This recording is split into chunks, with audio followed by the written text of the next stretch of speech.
Hello everyone. ये बात है महाभारत काल की। कुरुक्षेत्र युद्ध में विजय पाने की खुशी में पांडवों ने राजसूय यज्ञ किया था।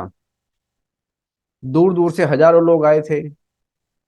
उनको बड़े पैमाने पर दान दिया गया था।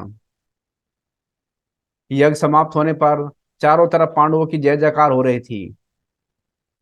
पांचों पांडव तथा श्री कृष्ण यज्ञ की सफलता की चर्चा में मग्न थे। पांडव इस बात से संतुष्ट थे कि इस राजसूय यज्ञ का फल उन्हें अवश्य प्राप्त होगा। लेकिन तभी एक नेवला, जिसका आधा शरीर सुनहरा और आधा भूरा था, राजमहल के भंडार गृह से बाहर निकला और यज्ञ भूमि पर लौटने लगा और फिर वापस भंडार गृह में चला गया। यह प्रक्रिया उसने 4-5 बार दोहराई। इस विलक्षण नेवले की विचित्र हरकतें देख पांडवों को बड़ा आश्चर्य हुआ। धर्मराज युधिष्ठिर पशु पक्षियों की भाषा जानते थे। उन्होंने नेवले से कहा, यह तुम क्या कर रहे हो? तुम्हें किस वस्तु की तलाश है?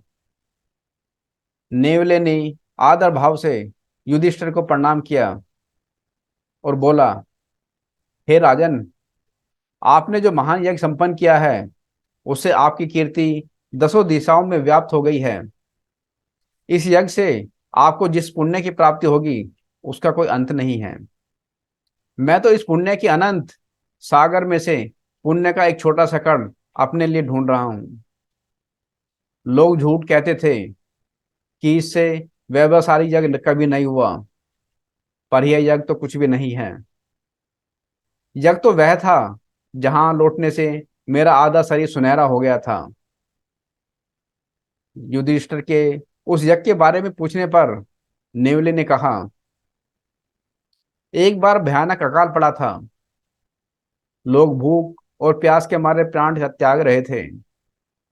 चारों ओर त्राही त्राही मची हुई थी। उस समय गांव में एक गरीब ब्राह्मण अपनी पत्नी, पुत्र और पुत्र वधू के साथ रहता था। कई दिन तक ब्राह्मण परिवार में किसी को अन्न नहीं मिला। वह दिन एक दिन कहीं से थोड़ा सा सत्तू मांग कर ले आया और उसमें जल में मिलाकर उसके 4 गोल लड्डू बना लिए। जैसे ही ब्राह्मण परिवार उस सत्तू के लड्डू को खाने के लिए नीचे बैठे, उसी समय एक अतिथि ब्राह्मण ने दरवाजे पर आकर कहा, मैं 6 दिन से भूखा हूं, कृपया वे मेरी भूख शांत करें। अतिथियों को भगवान का रूप मानकर पहले वाले ब्राह्मण ने अपने हिस्से का सत्तू अतिथि को दे दिया।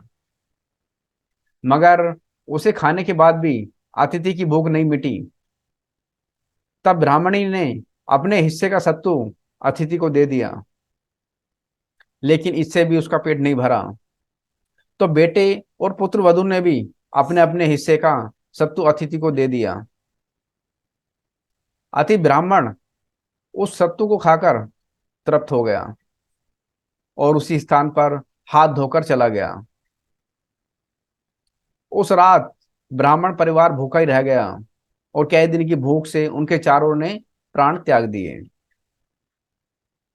जहां अतिथि ब्राह्मण ने हाथ धोए थे, वहां सत्तू के कुछ कण जमीन पर गिरे पड़े थे और मैं उन कणों कणों पर लौटने लगा। तो जहां तक मेरे शरीर से उन कणों का स्पर्श हुआ, मेरा शरीर सुनहरा हो गया। मैं समझ नहीं पा रहा था कि यह सब कैसे हो गया। मैं एक ऋषि के पास पहुंचा और उन्हें सारा घटनाक्रम सुनाकर उनसे अपनी जिज्ञासा शांत करने की कोशिश की कि मेरे शरीर का आधा भाग सोने का कैसे हो गया। ऋषि अपने ज्ञान के बल के पूरी घटना को जान गए और बोले, जिस जगह पर तुम लेटे हुए थे उस स्थान पर सत्तू का थोड़ा सा अंश बिखरा हुआ था। वह चमत्कारिक सत्तू तुम्हारे शरीर के जिस जिस भाग पर लगा, वह भाग सोने का हो गया। इस पर मैंने ऋषि से कहा, कृपया मेरे शरीर के शेष भाग को भी सोने का बनाने हेतु कोई उपाय करें। ऋषि ने कहा, उस परिवार ने धर्म और मानवता के लिए अपने प्राणों की बलिदान दिया है, और यही कारण है कि उसके बचे हुए अन्न में इतना प्रभाव उत्पन्न हो गया कि उसके स्पर्श मात्र से तुम्हारा आधा शरीर सोने का हो गया। भविष्य में यदि कोई व्यक्ति उस परिवार की भांति ही धर्मपूर्ण कार्य करेगा, तो उसके बचे हुए अन्न के प्रभाव से तुम्हारा शेष शरीर भी सोने का हो जाएगा। तब से मैं सारी दुनिया में घूमता फिरता हूँ कि वैसा ही यज्ञ कहीं और हो, लेकिन वैसा कहीं देखने को नहीं मिला।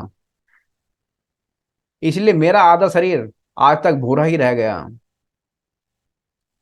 जब मैंने आपके राजसूय यज्ञ के बारे में सुना, तो मैंने सोचा, आपने इस यज्ञ में अपार संपदा निर्धनों को दान की है और लाखों भूखों को भोजन कराया है। उसके प्रताप से मेरा शेष आधा शरीर भी सोने का हो जाएगा। और यही सोचकर मैं बार बार जगभूमि में आकर धरती पर लौट रहा था, किंतु मेरा शरीर तो पूर्व की भांति ही है। अब नेवले की बात सुनकर युधिष्ठिर लज्जित हो गए।